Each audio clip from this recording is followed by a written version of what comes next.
Boa noite, pessoal. Tudo bom com vocês?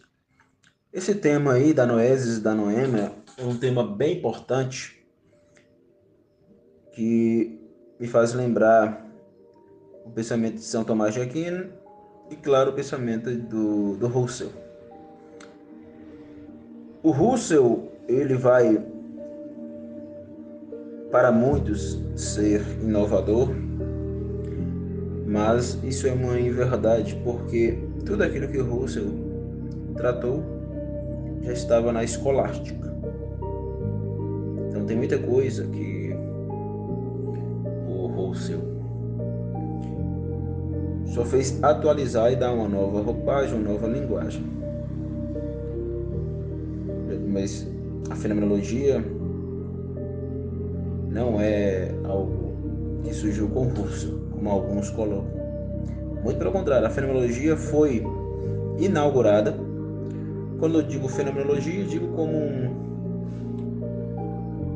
uma questão epistemológica, né? Até porque desde que o homem se levantou da sua consciência irracional para uma racionalidade dentro do quadrante, ele passou a ter uma relação fenomenológica com o seu quadrante. A fenomenologia não é só eu realidade, é eu dentro do quadrante.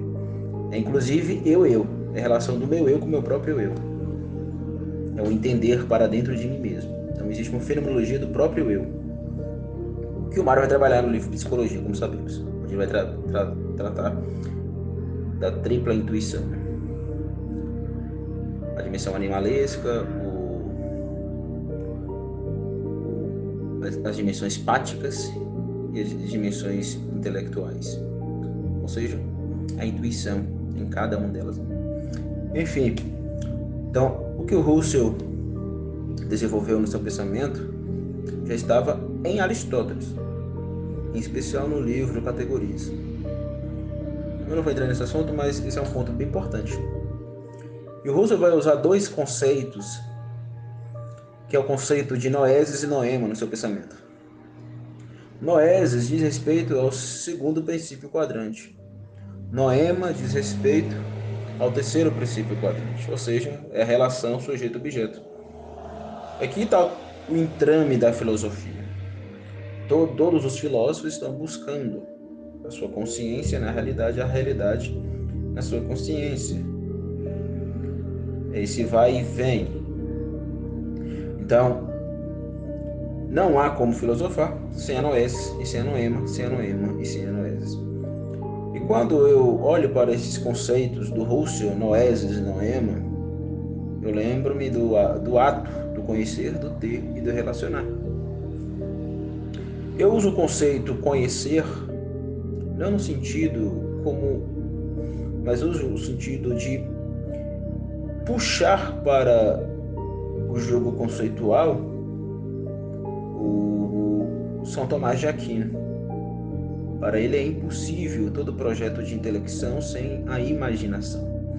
E é aqui que eu estou usando o conceito conhecer. Estou ancorado, amparado pelo São Tomás de Aquino. Conhecer diz respeito à dimensão entendere, é o tender para dentro da minha intelecção imagética. Toda intelecção formará dentro de si imagens. Mas para me formar imagens, eu necessito da noema. Aqui entra o ter. Eu já falei isso, né? Nem tudo que conheço tenho, mas tudo que tenho conheço. E a ideia aqui do conhecer e ter relacionar, ele se conjuga-se. Há uma conjugação ontológica a partir da dimensão temporal. Porque eu posso ter um objeto aqui agora e esse objeto passar a ser um objeto dentro da minha mente enquanto imagem. Então, é impossível conhecer sem ter. É impossível conhecer sem ter. Mas quando a gente olha para a dimensão temporal cósmica, a gente percebe que nem tudo que eu estou conhecendo agora dentro de mim, eu estou tendo. Por exemplo, eu viajei para Mucugê, uma cidade aqui da Bahia. Eu telecionei Mucugê, eu mantive uma relação com Mucugê. Depois voltei para a Vitória da Conquista. Já faz 2 anos essa viagem. O que ficou de Mucugê não foi a sua telecimentabilidade, não foi o seu patente. O que ficou foi as imagens. Então eu conheço o Mucugê, mas eu não teleciono o Mucugê. Eu já o telecionei. Posso telecionar novamente. Ou seja, aquilo que ficou no passado telecionalmente pode se tornar presente. Existe a dimensão potencial de um dia eu voltar a conhecer novamente ou ter novamente Mucugê. Então a ideia da telecimentabilidade aqui está enfatizando o aqui e o agora, está enfatizando a noema, e o conhecer está enfatizando a noesis. E o conceito relacionar é importante, não tem como telecionar sem relação. Aí vem o Mário, a relação de 2 vetores antinômicos, sujeito-objeto, deca dialética. E também, conhecer também é relação, porque é meu eu e minhas imagens no meu eu. Então eu tenho imagens das ruas de Mucugê, a partir do conhecer sem ter. Eu tenho imagens dos rios a qual eu nadei. Eu não estou telecionando, já telecionei. Mas há uma relação imagética com as imagens que eu estive de Mucugê. Então isso aqui não é nada novo. São Tomás de Aquino trabalhou isso de forma muito mais brilhante do que eu. Russell também vai pegar essa questão, vai trabalhar isso na noesis e na noema.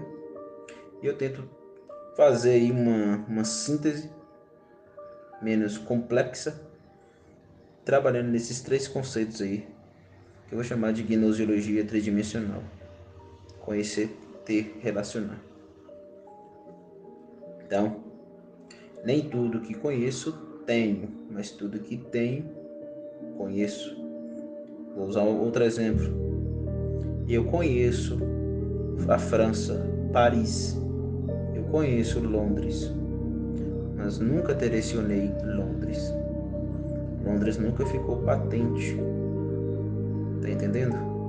Eu estava em casa agora, estava telecionando o livro de Graciliano Ramos, Vidas Secas. Eu o deixei em casa e vim para o trabalho. O que fica aqui é as imagens daquele patente. Eu conheço aquele livro, mas ele não faz telecimentabilidade aqui e agora. Então é o patente. Isso aqui analoga-se com o pensamento do Olavo, a teoria do círculo de latência. Tá entendendo? Que também é a teoria que não é nada novo, tá com os escolásticos.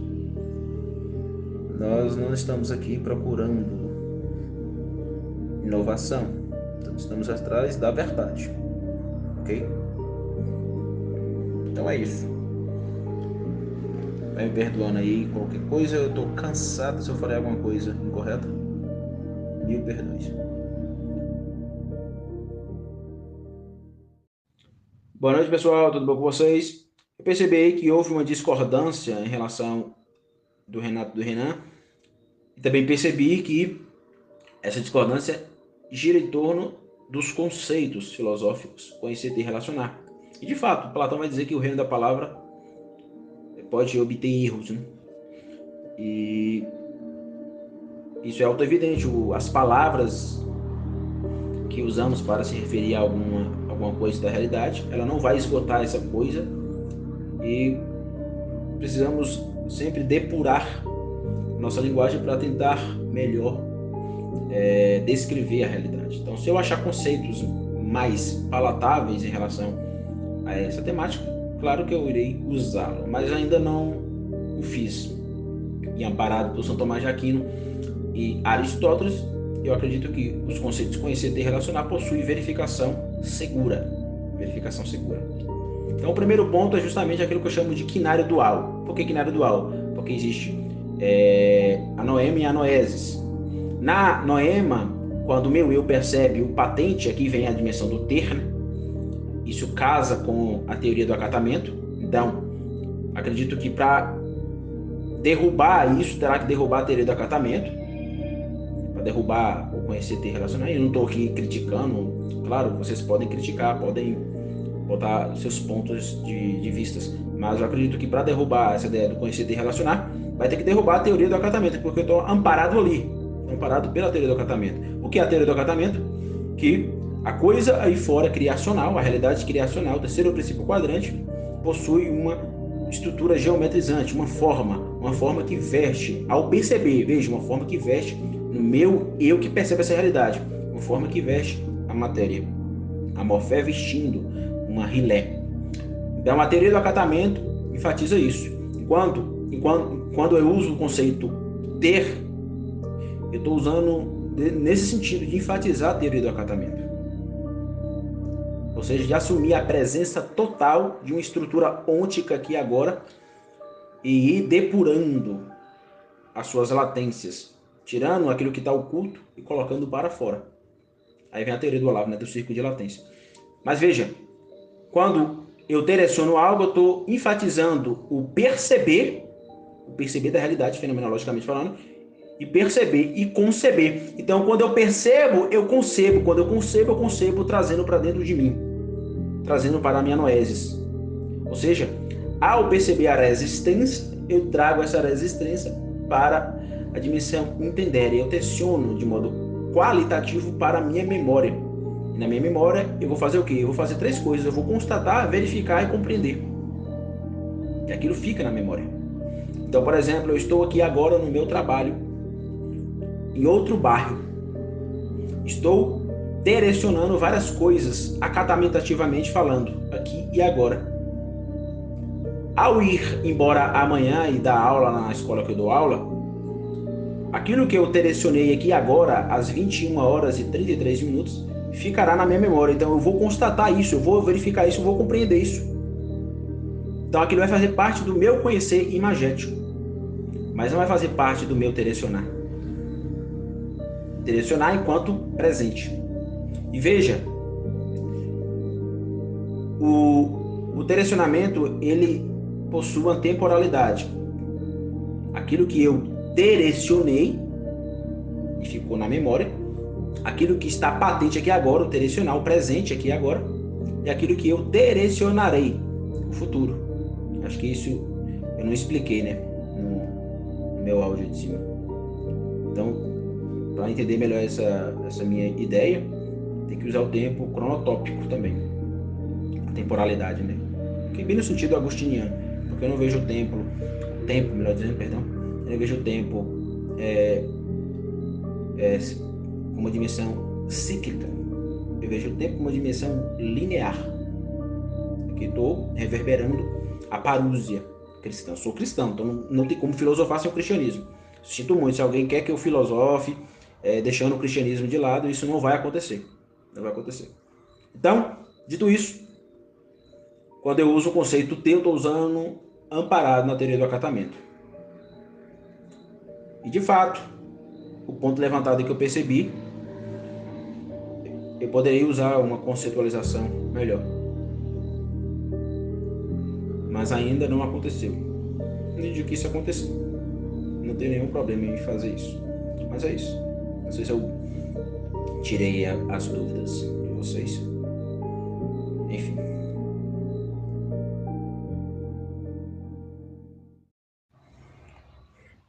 E essa teoria também possui uma fundamentação na própria década dialética do Mário.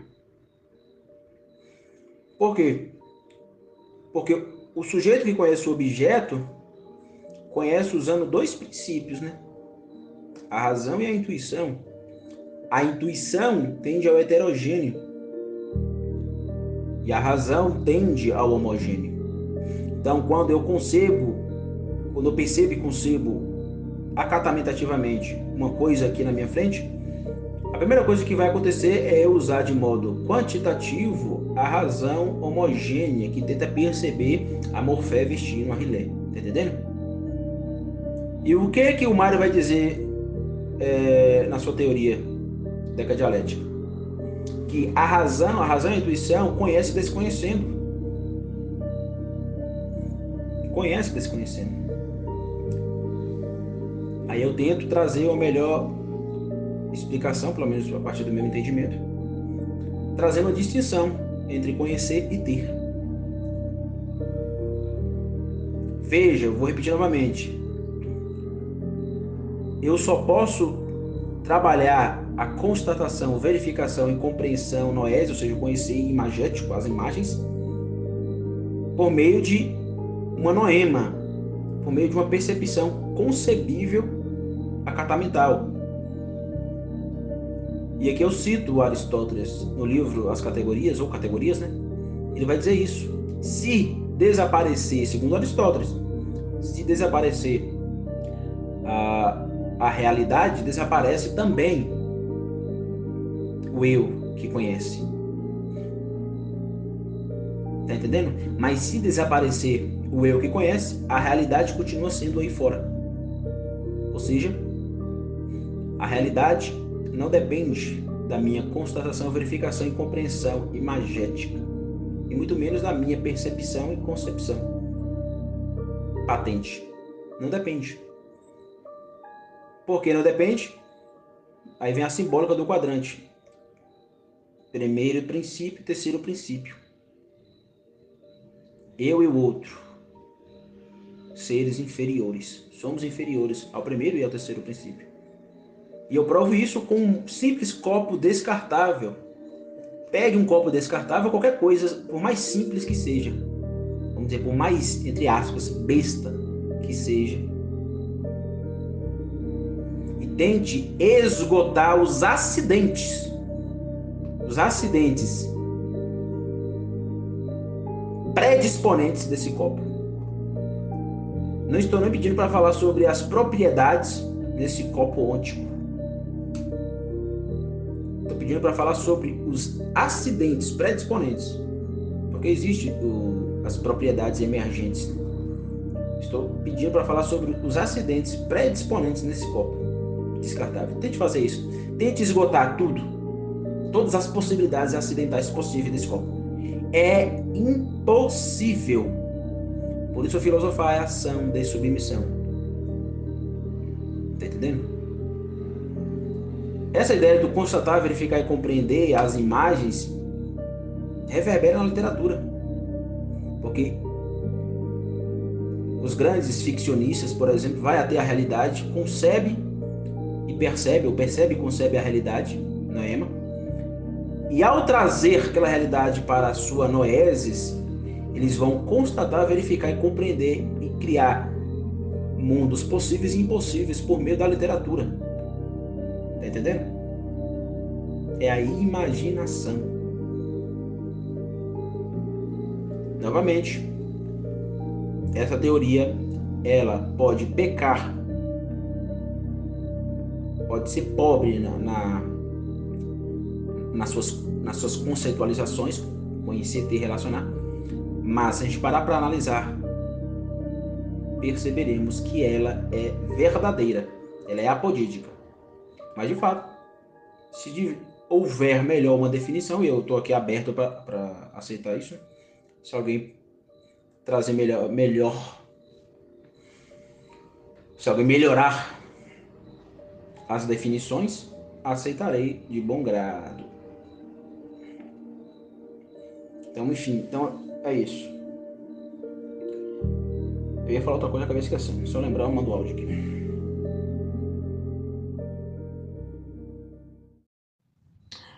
Ah, eu lembrei, que era o relacionar. Tem o relacionar também, né?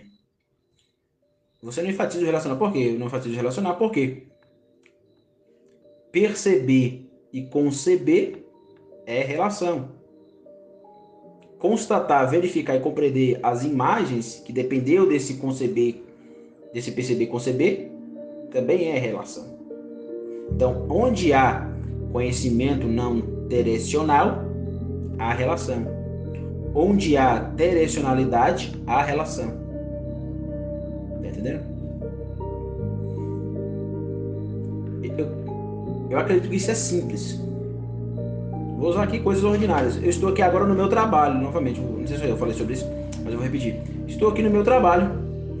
Estou aqui com o notebook agora aberto diante dos meus olhos. Estou percebendo a sua forma, fora. A sua morfé vestindo uma materialidade, uma rilé, né? Ou seja, uma forma prota vestindo uma rilé delta. E além do notebook, estou percebendo outras coisas, outros artefatos culturais. Estou percebendo uma árvore ali fora. E o que eu estou fazendo? Eu estou usando a minha razão, minha intuição nessa direcionabilidade. Tá entendendo? Mas amanhã, às 7 horas, eu irei embora aqui da portaria. E vou direto para a escola. Quando eu estiver lá na sala de aula, fazendo a chamada dos alunos, eu poderei usar as imagens que ora estou patenteando aqui agora. É isso que eu quero dizer. Tá entendendo? E é isso que São Tomás de Aquino, Aristóteles nos ensinou.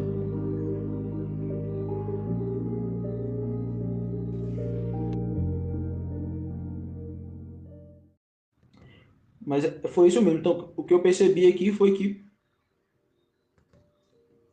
o problema está nos conceitos, né? E eu não sou irredutível em relação a isso, de fato. Se tiver um conceito melhor para definir, por exemplo, conhecer, ter, relacionar, estou totalmente aberto a isso, ok? Não estou sendo irredutível.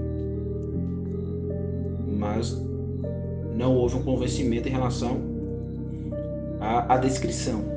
Esses conceitos possuem uma descrição apodítica. Posso melhorar esses conceitos? Claro que posso. E aqui, na minha opinião, foi o ponto a qual houve uma discordância.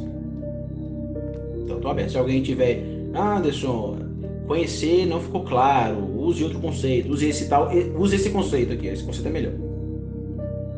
Vou analisar. Se de fato o conceito for melhor, não tem nenhum problema de substituir. Essa ideia de ter também, Anderson, é um conceito problemático. Eu entendi o que você quis dizer, então substitui ter por outro conceito. Esse conceito aqui é melhor. Se refere ao que você quer dizer com maior riqueza de detalhes. Tá entendendo? Na minha opinião, aqui foi a discordância. Então a discordância aqui não foi em relação se é uma verdade ou não. Foi em relação à linguagem. E novamente volto a repetir. Quando eu uso todos os conceitos que eu uso na filosofia quadrante, tudo que eu falo, tenho plena consciência daquilo que Platão ensinou. O reino da palavra é o reino do eu. Jamais vamos esgotar alguma coisa por meio da linguagem. A linguagem, ela é limitada. Ela é um aspecto da realidade refratado no ser sujeito, limitado. Se é limitado, partindo da perspectiva platônica, ela é imperfeita. A linguagem é imperfeita. É impossível uma linguagem totalmente perfeita. Acho que a linguagem que mais se perfeitabiliza-se é a poesia. Não é em vão que tudo começou com poesia. A sociedade foi fundamentada por grandes poetas, né? Se a gente olhar para os gregos. Sem poesia não haveria nada.